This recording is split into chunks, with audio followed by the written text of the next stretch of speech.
Welcome to 30 minutes. దేశం బాగుపడాలి, కానీ వాళ్ళు సహకరించరు.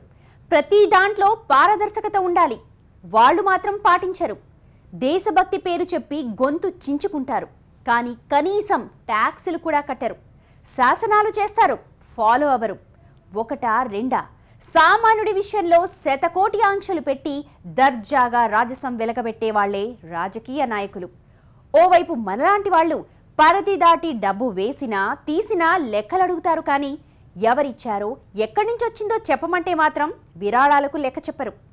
అధికార పక్షమేంటి, విపక్షమేంటి, రహస్య నిధుల విషయంలో నిస్సిగ్గుగా ప్రవర్తిస్తున్న రాజకీయ పార్టీల బండారమే ఇవాల్టి 30 మినిట్స్.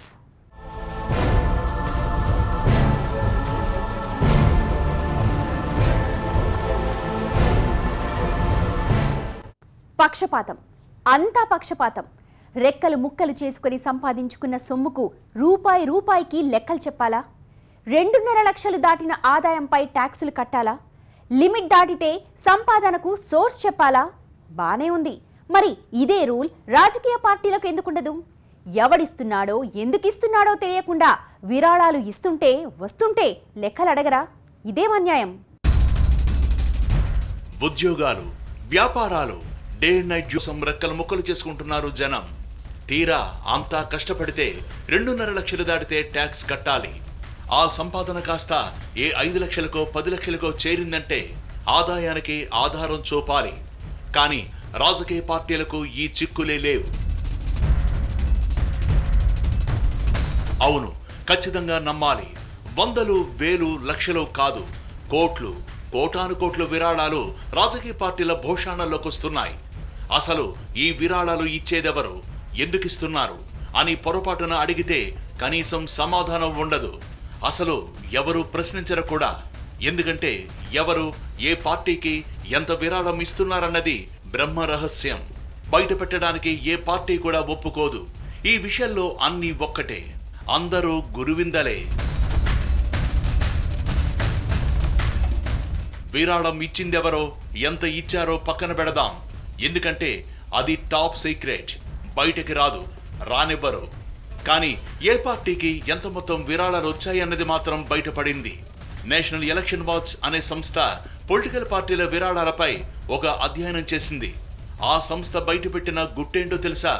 దేశంలో మొత్తం 6 జాతీయ పార్టీలు, 48 రీజనల్ పార్టీలు ఉన్నాయి. వాటన్నిటి బ్యాంక్ అకౌంట్లలో ఉన్న మొత్తం సొమ్ములో 7,832 కోట్ల రూపాయలకు ఏ లెక్క లేదు. అంటే 69% సొమ్ము ఎలా వచ్చిందో ఆధారం లేదు. అయినా ఎవరు ప్రశ్నించరు. వాస్తవానికి రాజకీయ పార్టీలు 20,000 రూపాయల కంటే ఎక్కువగా ఎవరైనా డిపాజిట్ చేస్తే పక్కాగా దానికి ప్రూఫ్ చూపించాలి. కానీ ఇప్పుడు 2,000 కాదు, 2 కోట్ల రూపాయలు కూడా ఆయా పార్టీలకు డొనేషన్లుగా వచ్చి పడుతుంటాయి. కానీ పార్టీలు లెక్కలు చెప్పకుండా తప్పించుకోగలుగుతున్నాయి. ఎలా అంటే 2 కోట్లైనా సరే 20,000 రూపాయలు చెప్పున విడివిడిగా డిపాజిట్ చేస్తూ పోవడమే. ఎలాగూ 20,000 లోపే కాబట్టి ఎవరు ప్రశ్నించరు కూడా. ఆ పార్టీ ఈ పార్టీ అని కాదు, అన్ని పార్టీలు కలిసి చేస్తున్న మ్యాజిక్ ఇదే. ఇక విరాళాలని చెప్పడానికి మరో లాజిక్ ను ఫాలో అవుతున్నాయి అన్ని పార్టీలు. ఏటా సభ్యత్వం పేరుతో పార్టీ మెంబర్షిప్ ఇస్తుంటాయి. పార్టీని బట్టి 5 నుంచి 10, 20 రూపాయలు సభ్యత్వ రుసుం కట్టాలి. కానీ గ్రామాలు, మండలాలు, జిల్లాల్లో ఆయా నాయకులే పెద్ద మొత్తంలో డిపాజిట్ చేసేసి కొత్త సభ్యులు విరాళంగా ఇచ్చినట్లు లిస్టు తయారు చేస్తున్నారు. దీంతో 20,000 కన్నా ఎక్కువ డొనేషన్ ఉన్నా అదంతా సామూహిక విరాళంగానే తప్పించుకుంటున్నారు.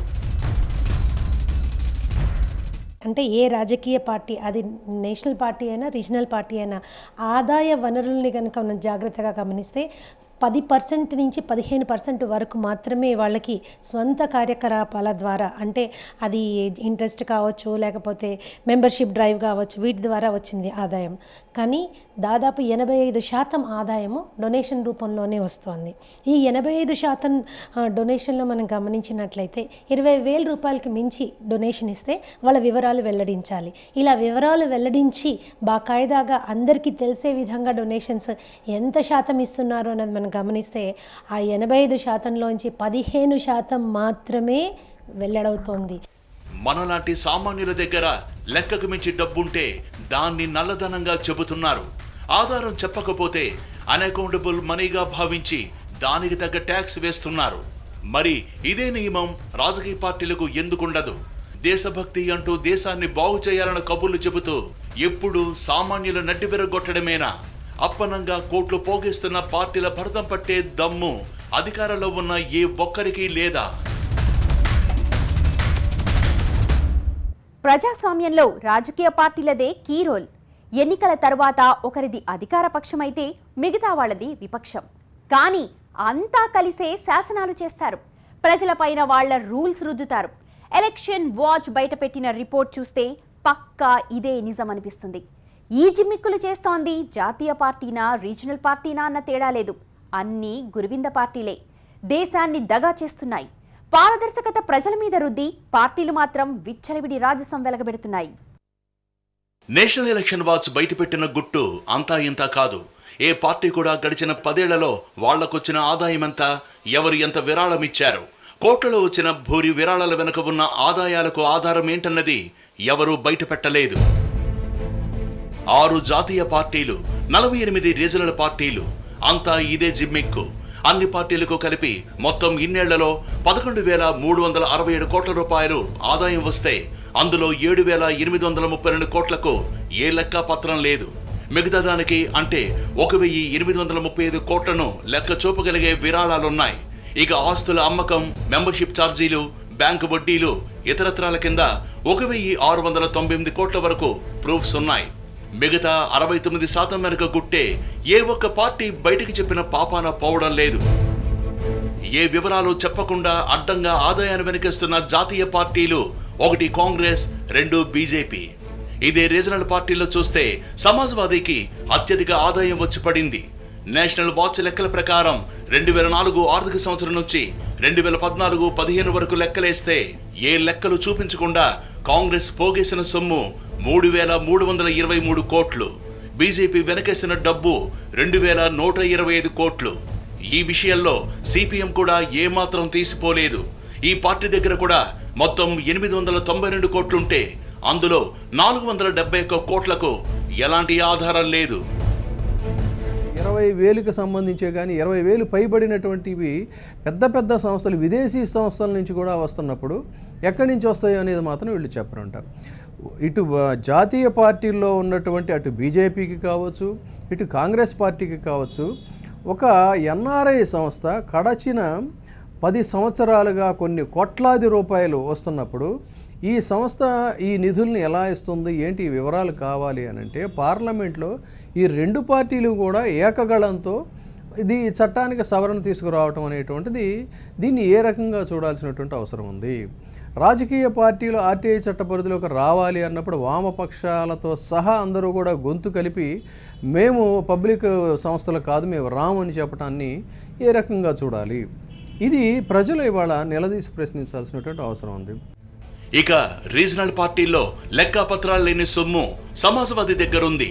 దాని అకౌంట్లో 766 కోట్లున్నాయి. ఆ తర్వాత స్థానాల్లో పంజాబ్కు చెందిన శిరోమణి అకాళీ దళ్ అకౌంట్లో 89 కోట్లున్నాయి. పార్టీలకు వస్తున్న ఫండింగ్ 10 ఏళ్ల క్రితం 10 కోట్లలో ఉంటే ఇప్పుడు 100 కోట్లకు మారింది. జాతీయ పార్టీలు అధికారికంగా చెబుతున్న వివరాలు ఒకసారి చూస్తే 2004-2005లో ఫండింగ్ అంటూ కాంగ్రెస్ లెక్కలు చూపించిన ఆదాయం 32 కోట్లు. ఈ 2 పార్టీల ఫండింగ్ 2009-10 నాటికి రెట్టింపయింది. ఇక్కడ కాంగ్రెస్ కు ఫండింగ్ 82 కోట్లుంటే బీజేపీకి 84 కోట్లకు చేరింది. అదే 2014-2015కి వచ్చేసరికి 2 పార్టీల ఫండింగ్ ఏకంగా 100 కోట్లకు చేరింది. 2014-15లో కాంగ్రెస్ కు ఫండ్స్ రూపంలో అందిన సొమ్ము 437 కోట్లు. అదే బీజేపీ విషయానికి వస్తే అది 141 కోట్లు. ఇదంతా ఆ 2 పార్టీలు పైకి చెబుతున్న సాదాసీదా ఫండింగ్, అంటే లెక్కలు చూపుకోగల ఆదాయం మాత్రమే. ఇటు రీజనల్ పార్టీలకు కూడా విరాళాలు గట్టిగానే అందినట్లు చూపిస్తున్నాయి. లెక్కలు చూపుతూ అత్యధిక ఆదాయం చూడడంలో దేశంలో డిఎంకే ఫస్ట్ లో ఉంది. ఈ పార్టీకి గడిచిన 10 ఏళ్లలో 129 కోట్ల ఇన్కమ్ వచ్చింది. ఆ తర్వాత 49 కోట్లతో రెండో స్థానంలో శివసేన, 45 కోట్లతో ఆప్ అంటే 19 కోట్లతో టీడీపీ, 13 కోట్లతో ఎస్పీ లిస్టులో ఉన్నాయి. ఇదంతా లెక్కలు చూపగల ఆదాయం మాత్రమే.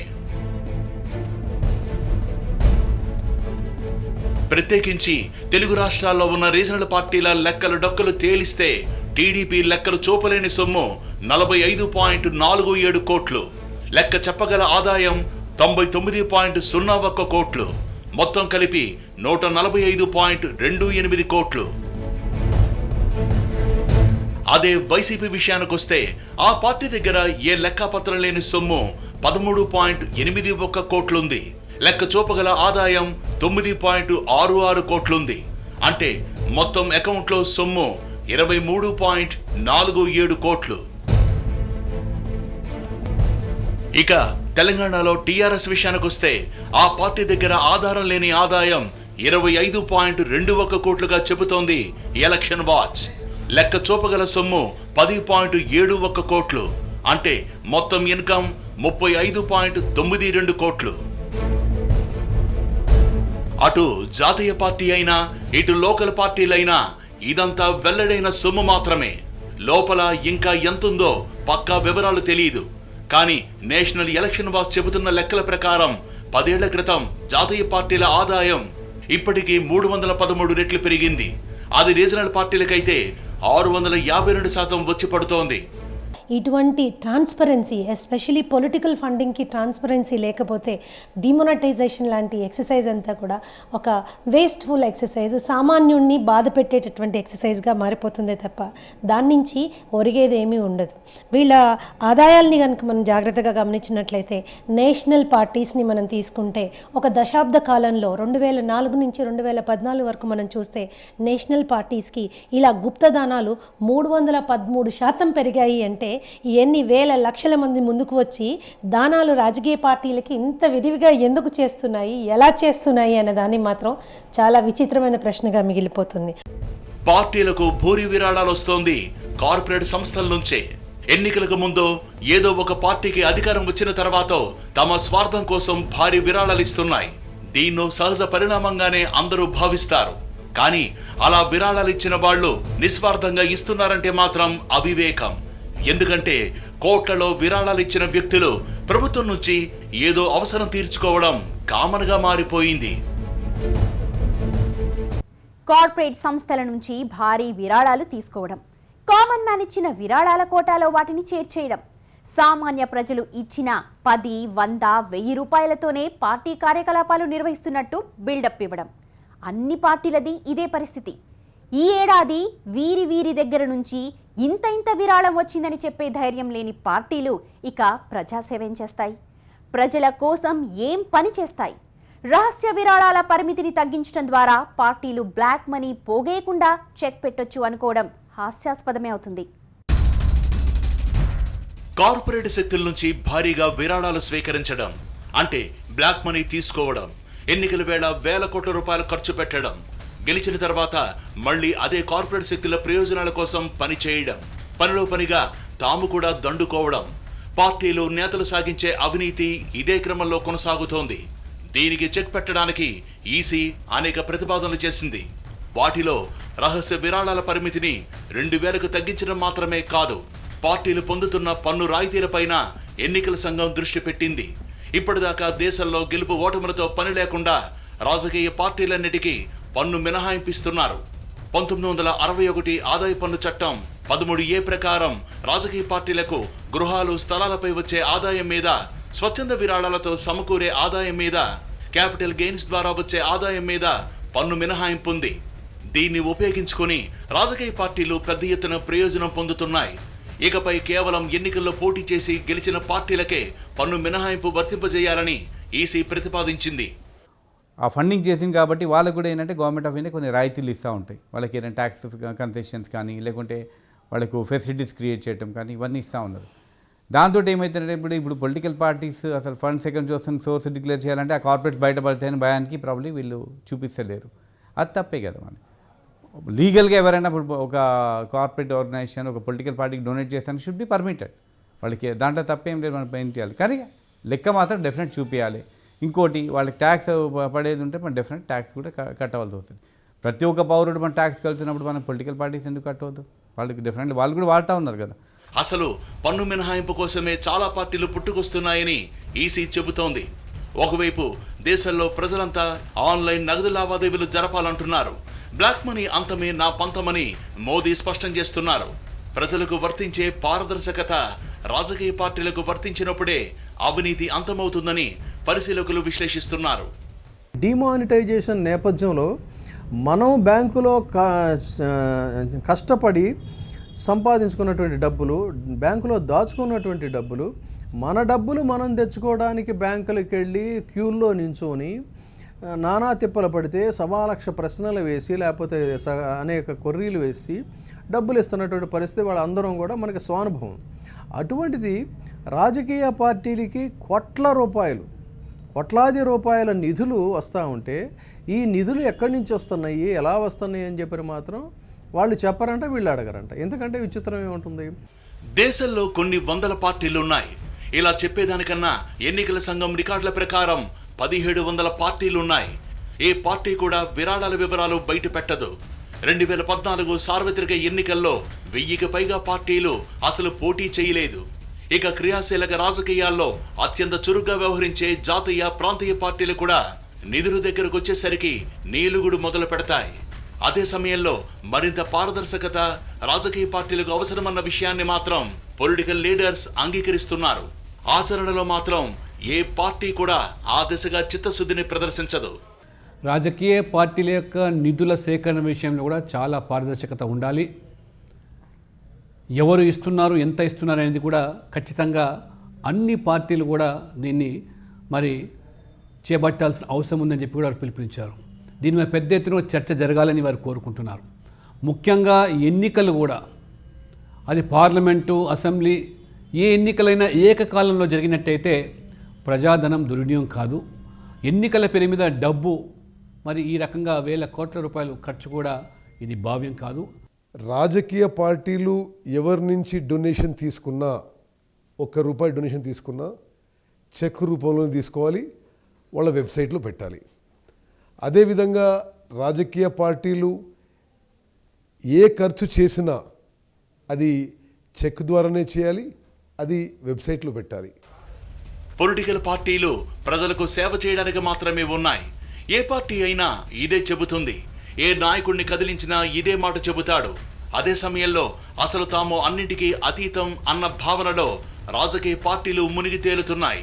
సమాచార హక్కు చట్టం పరిధిలోకి పార్టీలను తేవడానికి గతంలో జరిగిన ప్రయత్నాలను అవే పార్టీలు వెక్కిరించాయి. ప్రజలకు జవాబుదారీగా ఉండాలి అన్న అంశాన్ని చూసి అన్ని పార్టీలు వణికిపోయిన తీరు అనేక విషయాలపై స్పష్టతను ఇచ్చేస్తున్నాయి. రాజకీయ పార్టీలను పబ్లిక్ సంస్థలుగానే పరిగణించాల్సి వస్తుందని, అవి కూడా సమాచార హక్కు చట్టం పరిధిలోకి వస్తాయని 2013 జూన్ 3న కేంద్ర సమాచార కమిషన్ ఉత్తర్వులు జారీ చేసింది. Congress, BJP, CPI, CPM, BSP, ఎస్పీలకు ఈ ఉత్తర్వులు వర్తిస్తాయని పేర్కొంది. కానీ ఏ పార్టీ కూడా కమిషన్ ముందు సవాల్ చేయలేదు. ఈ ఉత్తర్వులపై కోర్టులను ఆశ్రయించలేదు. కేంద్ర సమాచార కమిషన్ ఆదేశాలను పార్టీలు అమలు చేయడం లేదంటూ గతంలో సమాచార హక్కు ఉద్యమకారుడు సుభాష్ అగర్వాల్ కమిషన్ను ఆశ్రయించారు. అయితే దీనిపై కమిషన్ తన నిస్సహాయతను వ్యక్తం చేసింది. ఆ 6 రాజకీయ పార్టీలకు కేంద్ర సమాచారాధికారి లేకపోవడంతో జరిమానా విధించలేకపోతున్నామని పేర్కొంది. ఆ తర్వాత విషయం సుప్రీంకోర్టు దాకా వెళ్ళింది. దీనిపై స్పందించాలని అత్యున్నత న్యాయస్థానం కోరితే పార్టీలను ప్రజా సంస్థల పేరుతో సమాచార హక్కు చట్ట పరిధిలోకి తీసుకురావక్కర్లేదని కేంద్రం సమాధానం ఇచ్చింది. అసలు రాజకీయ పార్టీలను చేర్చాలనే భావన సమాచార హక్కు చట్ట రూపకల్పన సమయంలో కూడా లేదని తెలిపింది. ట్రాన్స్పరెంట్ పాలసీ తీసుకొచ్చి 20,000 వరకు ఉండేటటువంటి డోనర్, అన్ఐడెంటిఫైడ్ డోనర్ అయినా ఉండొచ్చు అనేటటువంటి నిబంధనలు కొంచెం కఠినతరం చేసి, మనం ప్రతి చిన్న వాటికి ఇప్పుడు ₹1000 పెన్షన్ ఇస్తేనే ఆధార్ కార్డు కావాలంటున్నాం. మరి 20,000 డొనేషన్ ఇచ్చినప్పుడు ఆధార్ కార్డు ఇవ్వడంలో తప్పేం లేదు కదా. అటువంటి అంశాలు, అదేవిధంగా కార్పొరేట్స్ ఎవరైతే డొనేషన్స్ ఇస్తాయో వాళ్ళకు కూడా మనం ATG ఎగ్జెంప్షన్ కింద ఇచ్చినట్టయితే ట్రాన్స్పరెంట్గా డొనేట్ చేయడానికి వాళ్ళు కూడా ముందుకు వస్తారేమో అని నాకు అనిపిస్తుంది. సమాచార హక్కు పరిధిలోకి తాము వస్తామని, తాము ప్రజాస్వామ్యబద్ధంగానే విరాళాలు సేకరిస్తున్నామని, రాజకీయాలు చేస్తున్నామని చెప్పడానికి ఏ రాజకీయ పార్టీ కూడా సిద్ధంగా లేదు. ఈ నేపథ్యంలో రహస్య విరాళాల పరిమితిని ₹20,000 నుంచి 2,000 రూపాయలకు తగ్గించడానికి రాజకీయ పార్టీలు సహకరిస్తాయని భావించడం అతిశయోక్తవుతుంది. ఒకవేళ ఆ అద్భుతమే జరిగితే 2,000 రూపాయలలోపు విరాళాలను వెల్లడించనక్కర్లేదన్న నిబంధనను అడ్డం పెట్టుకుని మళ్లీ చెలరేగిపోతాయి. అందుకే క్యాష్లెస్ ను పొలిటికల్ పార్టీల కార్యకలాపాల నుంచి మొదలు పెట్టాలన్న డిమాండ్ తన పరిధిని పెంచుకుంటోంది. చెప్పేందుకే సుద్దులా? రాజకీయ పార్టీలు వాటి నాయకులే దానికి ఆద్యులా? ముమ్మాటికి అవుననే అనాలి. వచ్చిన సొమ్ముకు లెక్క చెప్పలేని అధికార పక్షమైతే ఏంటి, విపక్షమైతే ఏంటి? గురివిందల్లా ప్రవర్తిస్తున్న తీరుకు ప్రజలే ఫుల్ స్టాప్ పెట్టాలి, బుద్ధి చెప్పాలి. ఆ రోజు కూడా వస్తుందని ఆశిద్దాం. ఇది వాళ్ళ 30 minutes. చూస్తూనే ఉండండి TV9.